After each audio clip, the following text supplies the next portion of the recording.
এই মুহূর্তে রায়গঞ্জের সব থেকে বড় খবরের দিকে নজর দিতেই হচ্ছে। জল যন্ত্রণার জেরে ফের পথ অবরোধে সামিল হলেন রায়গঞ্জের বাসিন্দারা। রবিবার উক্ত বিষয় নিয়ে পথ অবরোধে সামিল হন এলাকার মানুষ, যার জেরে প্রশাসন এসে তাদের এই সমস্যার সমাধান করবে বলে আশ্বস্ত করেন। কিন্তু সোমবার বেলা 11টা পেরিয়ে গেলেও প্রশাসনের কোনো হস্তক্ষেপ না হওয়ায় এলাকার মানুষরা ফের পথ অবরোধে সামিল হন। সোমবার তারা উপশম নার্সিংহোম সংলগ্ন পুরনো জাতীয় সড়ক অবরোধ করে বিক্ষোভে ফেটে পড়েন। তাদের দাবি, দীর্ঘদিন ধরে তারা এই সমস্যার সম্মুখীন হচ্ছেন, কিন্তু প্রশাসন বিষয়টির দিকে আলোকপাত করছেন না, যার ফলস্বরূপ তারা আজ এই পথ অবরোধে সামিল হন।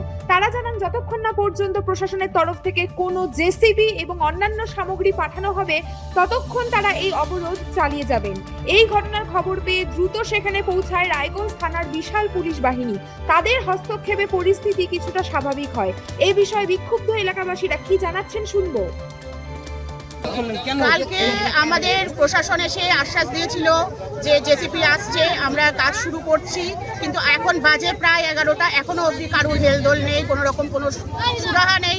আমরা কালকে অবরোধ ওরা বলাতে, রিকোয়েস্ট করাতে আমরা অবরোধ ছেড়ে দিয়েছিলাম, কিন্তু আজকে কোনো রকম কারুর কথাতে যতক্ষণ না আমরা দেখবো ততক্ষণ কোনো ছাড়াছাড়ি নেই। কালকে আমরা থানায়ও গেছিলাম, থানায় গিয়েও জানানো হয়েছে, কিন্তু সেই বিষয়ে কোনো রকম কারুর হেলদোল নেই, কারুর কোনো রকম দেখা নেই। অতএব আমরা আজকে যতক্ষণ না দেখবো কাজ শুরু হচ্ছে, দেখা যাচ্ছে না গন্ধতে বাড়িতে হাতে থালা ফেলে রেখে খাবে সেই জায়গাটুকু তাদের নেই, চান করে এসে শাড়ি পরবে সেই জায়গাটুকু তাদের নেই। তারা কলের উপরে জল, টিউবওয়েলের উপরে জল চলে গেছে, সেখানে সাপ পোকামাকড় থেকে শুরু করে সমস্ত সেই কল থেকে বেরোচ্ছে। তাহলে এই মানুষগুলোর পরিস্থিতি কি হবে? এই মানুষগুলো আজকে 5 দিন যাবত এখানে এই পরিস্থিতি। কারোর কেউ এসছে, এখন সবাই এসে বলছে আমি আছি, এ আছে, ও আছে, কেউ নেই, আমরা তুলবো না। আমরা অবরোধ আজকে পরিষ্কার কথা, আজকে আমরা কোনো অবরোধ তুলবো না যতক্ষণ না নিজের চোখে দেখবো যে কাজ শুরু হচ্ছে, ততক্ষণ অবরোধ আমরা তুলবো না। ব্যাস।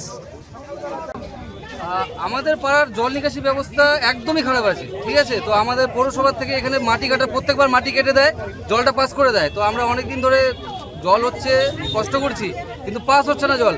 কালকে আমরা তার জন্য পথ অবরোধ করলাম, আমাদেরকে বললো যে এখান থেকে জল ব্যবস্থা করে দেবে, কিন্তু কোনো কিছু করেনি। তার জন্য আমরা আজকে আবার পথ অবরোধ করছি। আজকে এখন পর্যন্ত ছাড়বো না আমরা, যতক্ষণ লোক পাঠাবে, জেসিবি পাঠাবে, এখানকে জল পাস করবে। কি কি সমস্যা হচ্ছে? বাড়ি ঘরে জল ঢুকে গেছে, বাথরুমে জল ঢুকে গেছে। আমরা জব করি, আমরা জামা কাপড় সব খুলে নিয়ে আসতে হচ্ছে, প্যান্ট জামা কাপড় ভিজা, কিভাবে আমরা কিনতে যাবো, জবে যাবো?